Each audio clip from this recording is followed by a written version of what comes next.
So the last time we worked on this thing, we basically brought it back from the graveyard over on the side of the house. It was getting ready to go to scrap, or maybe this trail would sell. It was pretty much a lost cause. The engine and drivetrain were out here. I was going to use them for another project, and I realized I wasn't probably ever going to get around to using them anytime soon, because if I build another car, it'll be for Pro 2, which wouldn't be with this drivetrain, and yada yada. Basically, I decided, you know what? I gave up too easy on this thing. We're gonna get it done. So I pulled the motor mounts out, I modified them, extended them 25 mil. That brought the engine high enough to clear the steering rack, because before the pan was hitting the steering rack. Got the engine in, completely bolted up, trans bolted up, everything is bolted up drivetrain wise. We even got the long tubes on. So made a lot of progress last time, big step. It is now just not too much work away. So today we're just gonna continue that progress and hammer some stuff out, try to get as much done as we can. I'd like to get the whole drivetrain in, the whole exhaust in, intake on, maybe wiring, and fire it up. Maybe even drive it, it's possible. So anyway, let's get to work.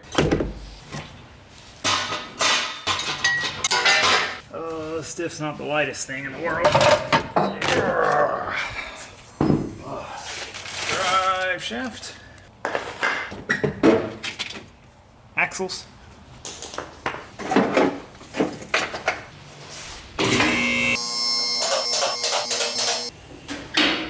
First project of the day, put that stuff in there. This is gonna be kind of new to me. So, I mean, I guess it's kind of similar. The diff mounts the same way a Miata mounts with these two studs. And the weird thing is there's this arm that needs to go here that I have, but it seems like it's not the right length. And there's definitely some stuff we're gonna have to figure out along the way. But basically the first thing I wanna do is get diff, axles, and drive shaft in. That's a big, big step. That'll mean the drivetrain is done. Like the drivetrain is physically done, and that'll be sweet. So let's get to it. We don't have like a big trans jack, like a lift style one. So we're gonna have to do this closer to the ground so we can use the floor jack, because there's no way I'm wrangling this thing up there and getting the nuts on by myself. I had another person to put the nuts on, yeah, but nah.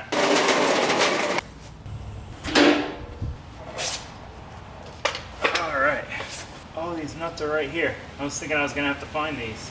That's good. I need to bring back these garage built pocket tees, or just any garage built merch. Let's not talk about it. Okay.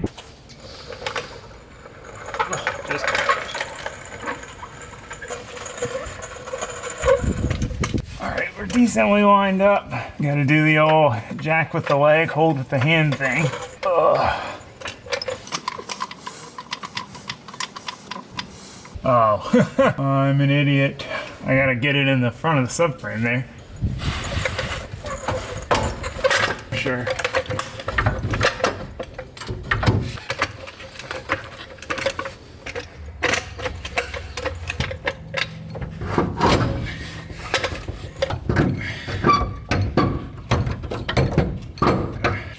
Who'd have thought putting this diff in would be such a pain? Not me.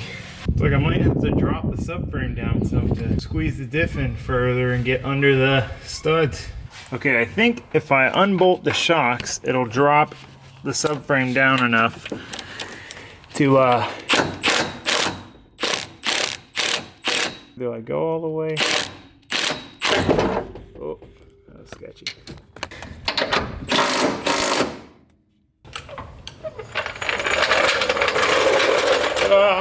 Boy, that was a bit of a struggle. Let's get this thing up in the air.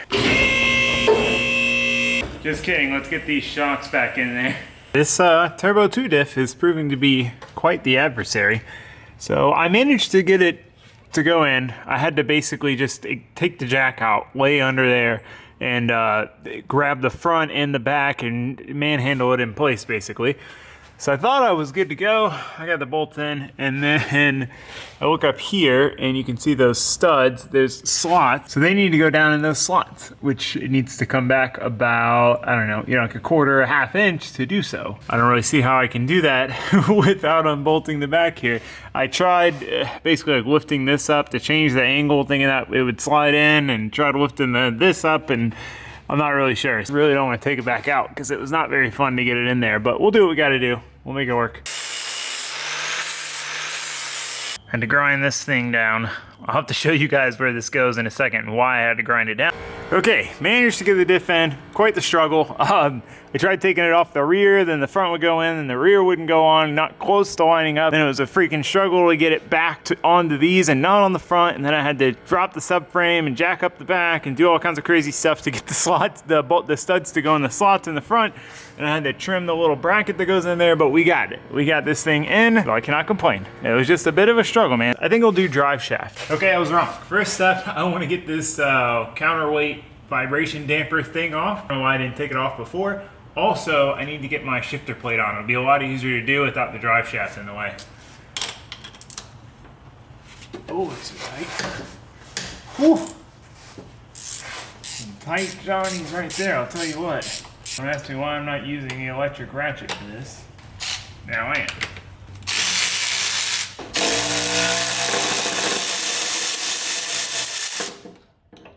Always save your hardware. This is like a really nice long bolt and nut that I will definitely find a use for. Oh, okay, just gotta cut this one, we're home free.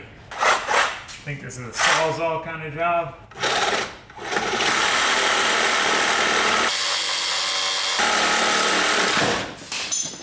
Jeez, that was a little sketchy. We got it though, that's what matters. So next is a shifter. It's gonna be a little tricky. Shouldn't be too bad. I'll show you when we get up there. Okay, so what's tricky here is gonna be snaking this thing up or down. I guess we might have to go in from the top. Let me take the this shifter rod off and then we'll see what we can do. Really need to charge this impact. I freaking never charged it, but it's getting a little dead. And I use this thing so much. I don't know if I ever gave you guys an updated tool time on this, but it is literally the best tool ever. You can change wheels with this. You can literally change wheels with this. I would definitely suggest also getting a big boy, just for those stubborn bolts that you can't get out with a breaker bar or whatever, for when you need it. But this is a tool you'll probably use more than any other tool. This thing is amazing. Fits everywhere, plenty of power. I love it. Absolutely incredible. Okay, anyway. Think we can get it in from the bottom? Find out.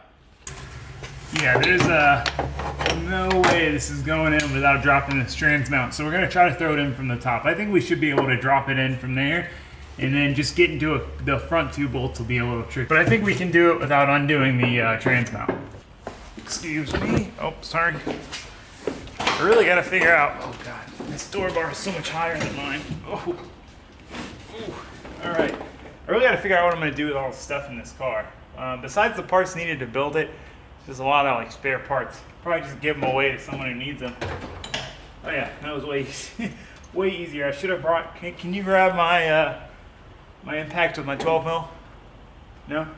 You're sitting down too. I get it. But I mean, I got to crawl out of the cage. Really? All right, fine. I'll grab it. I'll get it. Getting out of a caged car with a door that you can't open all the way because it's on the lift is a bit of a struggle.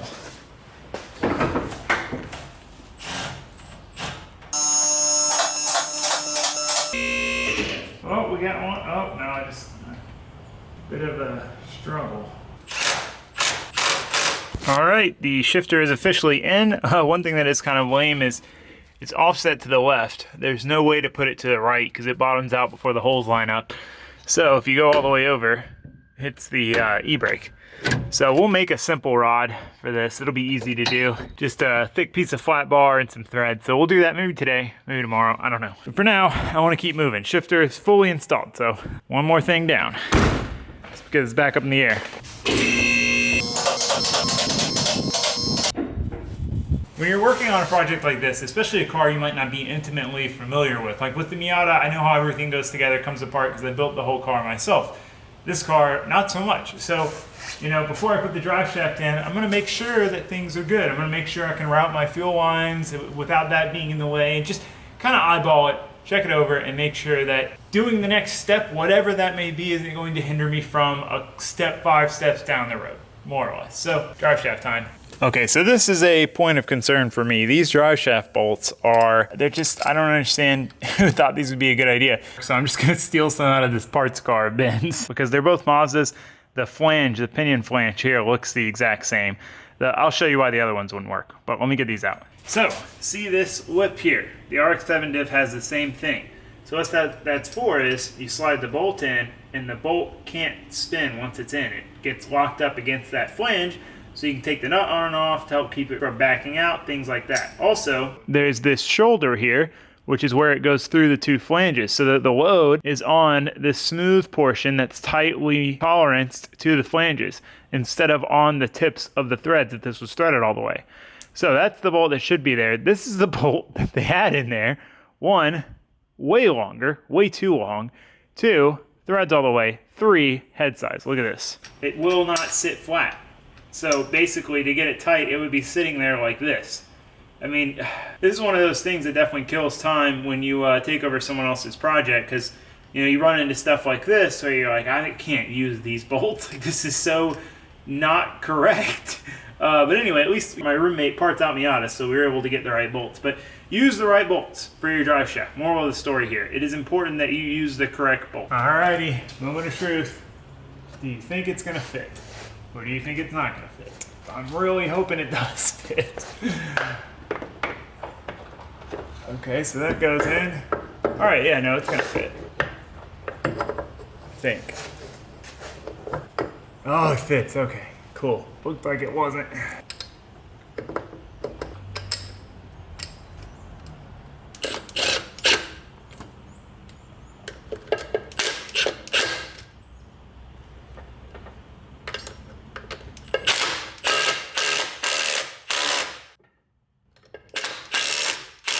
Well, would you look at that? Drive shaft is in. Seems to fit well. Nice yoke engagement. No clearance issues anywhere. Bolted up nice. Flange is flat. Everything's good. So next step, axles. All right, well, before we can do axles, I gotta get the wheels off, but I don't have the wheel key. So Ben's got this master set.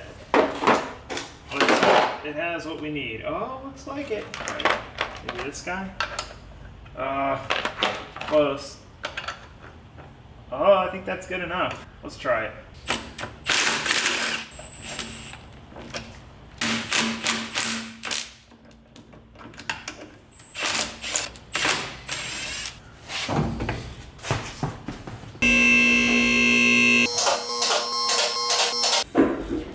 All right, I'm hoping that we can get these in without pulling the suspension apart. Oh, looks like we gotta at least unbolt this shock. Doesn't clear, okay. Do that first. I really need to buy a like a jack for working on the lift. Okay.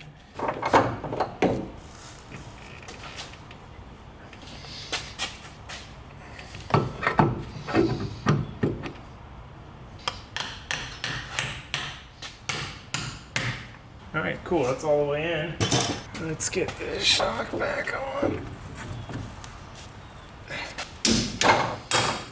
All right, not too bad so far. It looks like we should be able to compress it enough to slip it onto the studs here. Not 100% sure. I definitely prefer bolt-on axles like this to slip in. Like stock Miata, I don't know. Stock Miata is slipping, and then my 488 is slipping, and it's just kind of annoying because you gotta like hammer them out to get the clips to pop out. Oh yeah, we're good. Sweet, okay. Well, that wasn't bad at all, man. Need the lock-in washer. Any guesses on a size? I'm gonna guess 14. Because that would be the same as the front. I like that these are studs, too. Instead of nut and bolt. All right, one down, one to go.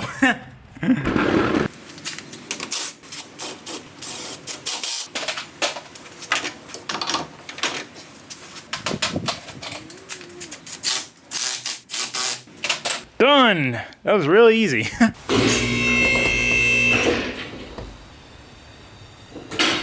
Alright, last thing we need to do is just the axle nut.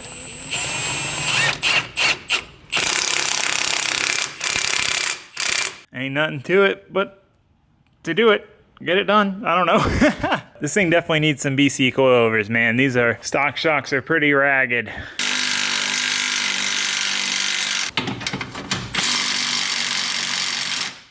These arms are T-rashed, which, I mean, I'm sure they need to be replaced anyway. I was just trying to get them bolted down tight for test drive when we get there, but I don't know. I'm gonna try to mess with them, see if I can get them tight. But next step, next fun job, not tightening down old crusty arms, exhaust. Hopefully it fits. Fingers crossed. I guess let's throw this arm in. Okay, so I need a bolt for this. The small side, I found this bolt, which goes here into the subframe. So I've got that, but the bolt for up top is way, way, way bigger and longer. Well, it's the same diameter, but it's way longer. And I don't have anything that's gonna work. So I gotta run to the store to get a bolt. And like, I really need to put this in before the exhaust, because I feel like the exhaust is gonna be in the way of getting this in. But I was like, man, if I'm gonna go to the store, like I've been driving the green truck forever lately, and I missed the Safiro. I haven't driven it in forever. And the reason is I took the insurance off it to put it on the green truck so I could keep the white dually, the 7.3, insured until I sold it. And I kind of forgot that I sold it and that I could put this back on the insurance. So it like dawned on me yesterday and I put insurance back on it. So I'm freaking hyped to drive it around. A lot of people ask about this car and they're like, where is it? Did you sell it? And I'm like, just one of those things that, you know, it doesn't really ever need anything. I mean, I haven't decided on like a mod path with it. Like, oh, I'm going to do this, this, and that. It's just kind of been a fun cruiser for now. We are going to do some angle on it and stuff soon, but anyway, I was real excited to drive it, but the battery was dead, so I grabbed the Optima out of the Subaru, and it doesn't really fit. So I'm gonna try to make it fit, or I gotta wait for one of those batteries to charge, but I really wanna take this thing to the store to get the bolt, because it's been like over a month since I've driven it. So one way or another, we're gonna make it work. It's funny, the rest of you may not be like this, but for me, whenever I daily drive something, I neglect it the most. I just like neglect the little things. I don't wanna stop driving it to take care of it and work on it. But then when I have it kind of sitting to the side for a while and I don't drive it and I go back to drive it, I always try to take care of all the little stuff I know is wrong with it. So one thing that's always drove me nuts about this car is it'll take multiple tries to start it. It'll just click. It'll sound like the starter is like physically clicking. It's just click, click, click, click, click, click, click, click, click. And then eventually, you know, it'll fire. It was just really, really annoying. Drove me nuts. But I assumed it needed a starter because it sounded like the starter was sticking. Well, no, turns out the freaking battery terminal was just loose. I threw some new terminals on here, fires right up. I mean, it did it like 10 times in a row. So it's never been able to start 10 times in a row without click, click, clicking a few times. So super stoked on that. And then I took the time to fix the mount for my corner light. It fell out because the mount broke. So I fixed that and got it all back in. And that, you know, that alone makes a huge difference because it just looks so goofy with that corner light missing. So I don't know, it's just funny, like 5 minutes at a time and this thing has two majorly annoying things done, you know, and fixed. So always more to fix, but I'm just happy to have those two issues taken care of. But anyway, this isn't about the Safiro, this is about the RX7. And I'm trying to get as much done today, make as much progress as possible. So let's run to the store, get that bolt, and keep moving. Think she's gonna start, no quickie click. Ha! God, that's such a nice feeling. Need to go get gas though, this thing is low. I need to remember to order tie rods and stuff for this thing. It's got a little shaky shake in the steering wheel. See that? I made it to Lowe's and realized I didn't bring anything for a reference, so I think I know what I need. I don't know, we'll find out. Worst case, we come back. Just living that low life, you know. I didn't even realize the bumper gets that close. Got the right bolt, so that's good. So now we can attempt to install this bad boy. Let's do it. All right, I lowered this thing down some so I don't have to reach so far. Might have lowered it a little too much here. I want to do the top first.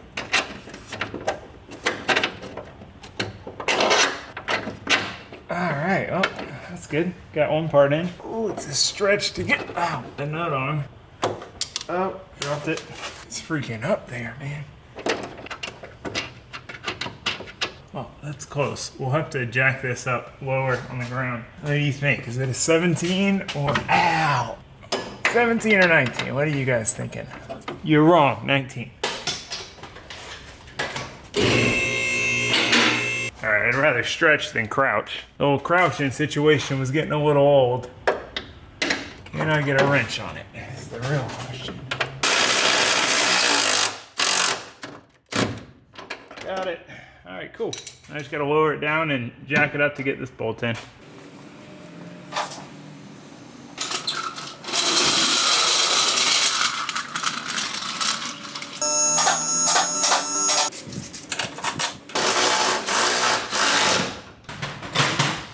All right, one more thing done. Now we can move on to the exhaust, which is what we were supposed to do earlier. All right, oh no. No. Do I have to take the trans down out to do this? Looking that way. I gotta at least lower it. Think that's enough.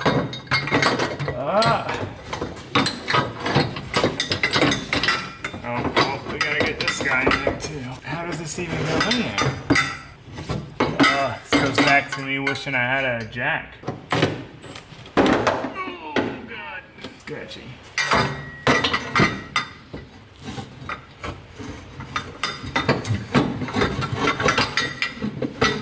Alright, it's gotta come off the other side too. Okay, engine hoist, I have that.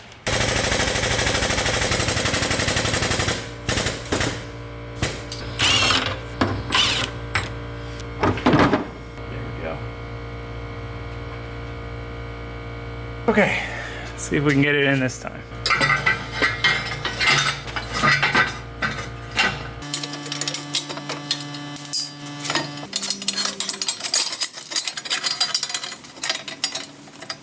All right, I just gotta find, we got one more bolt, I think, but it's, yeah, I'm missing a bolt. Okay, I think I'm also missing a nut, so we're gonna find some hardware. But we got it. I mean, it's bolted up. It looks, I don't know. We'll see what happens when we lift this back up. All right, I found the bolts that they were using for the drive shaft. I was able to use the nut off one and then the whole bolt and nut for the other. So no mismatched sizes. I hate mismatched sizes. That is the worst when you've got a like 12 for these two and then a 13 for this one and then a 14 for that one. Don't do it. Get matching hardware. Go to the store if you have to, but don't have mismatched bolts.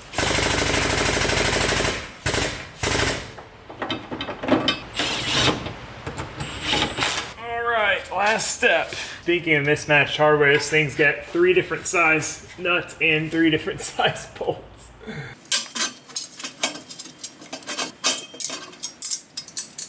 Oh God.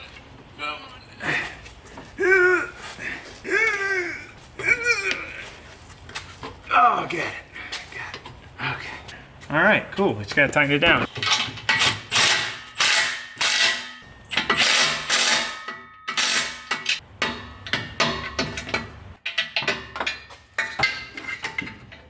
Having to do some crazy reach around nonsense right now. We got it. All right, look at that. Freaking exhaust is on, dude. That's sick. Like I said, this exhaust fits pretty impressively well. There's a very tight gap up there. Very tight to the drive shaft. I mean, that's almost a little scary how tight that is. You can see where it's actually rubbed on it. There's some witness marks. But I mean, whatever. Obviously it worked. This car was together at one point with an LS in it. And it was like purple and slammed and had Hot Boy wheels and whatever. And I don't really know why that guy that had the car before decided to, I don't know. It seems like he pulled the motor and trans out and like the cool stuff off of it and sold it as like a cage shell with a swap kit. Did you hear that? Did it just fall? So, you know, I don't really know. But either way, I'm happy with that. Exhaust is on. That's pretty much the last thing we need to do down here for right now. So now we can move up top. Man, I'm so annoyed. I lost one of my 12 mil Milwaukee ratcheting wrench. Like at some point today. I think it was when I went to put the battery in the Saphiro. I don't know. But I never lose tools.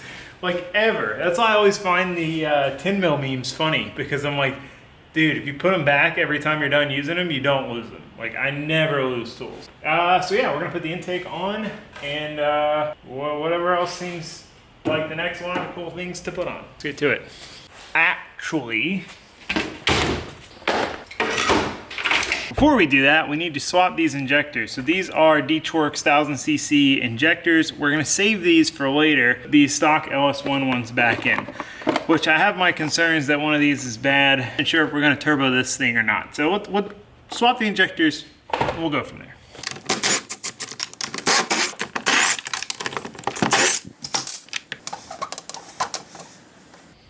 You know what? No.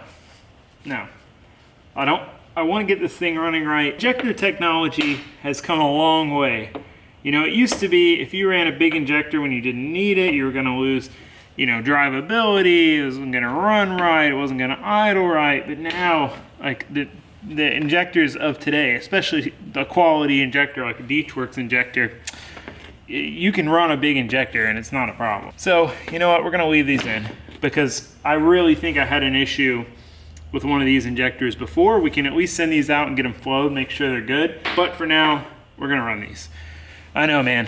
I know. Changed my mind over and over again, but you know how it is. That's why I normally like to think things through before I do anything. This car, I'm really, I don't know, I'm having fun just kind of like on a hustle mission. Like I want to get this thing done as fast as possible and to get as much done every day I work on it as I can.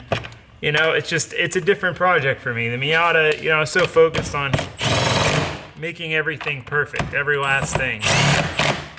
You know, and this thing, I want it all to work perfectly, but I'm not worried about like every last little thing being perfect. So, okay, back to where we started. Leave me alone, leave me alone.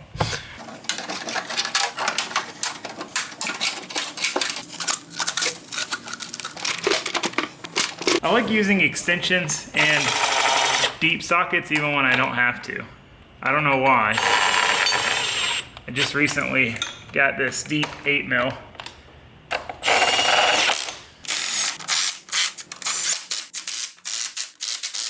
Alright, intake's on. Easy enough. Alright, coil pack time. Oh, they're tangled. They're tangled. Relax. There we go.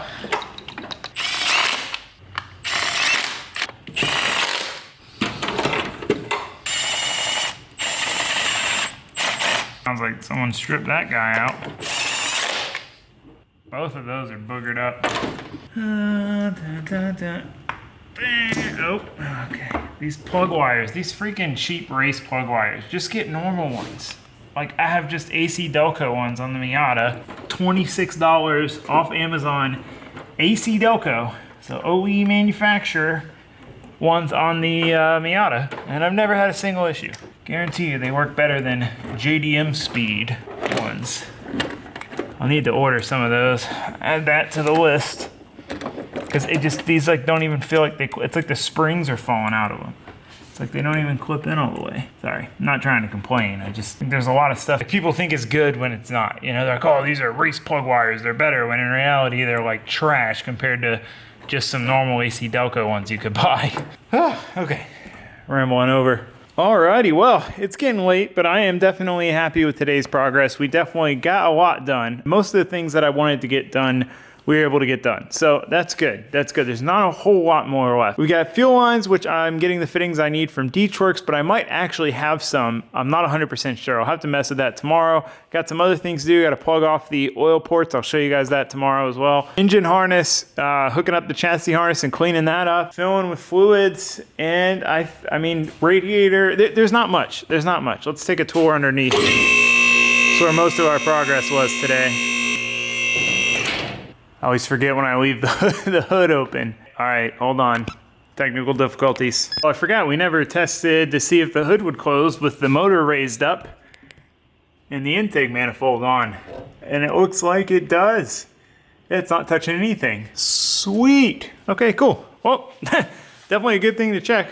Glad the engine shuts. Or glad the hood shuts. Okay, back up she goes. Trans mount, fully bolted up, shifter, drive shaft, diff and axles. I mean, literally everything. And the exhaust. I was a little worried about getting the exhaust in here, but we got that in as well. I'm stoked all the way out. I mean, this thing is we're making major progress quick. It's been kind of fun building a car like this where I'm not too worried about making every last detail perfect like I tried to do with the Miata. It's just kind of like get it together and let's go rip it. So really, really hyped with the progress, but it is late and I'm getting tired and I need to save my energy for tomorrow because we got lots more work to do. So that's gonna be it for now.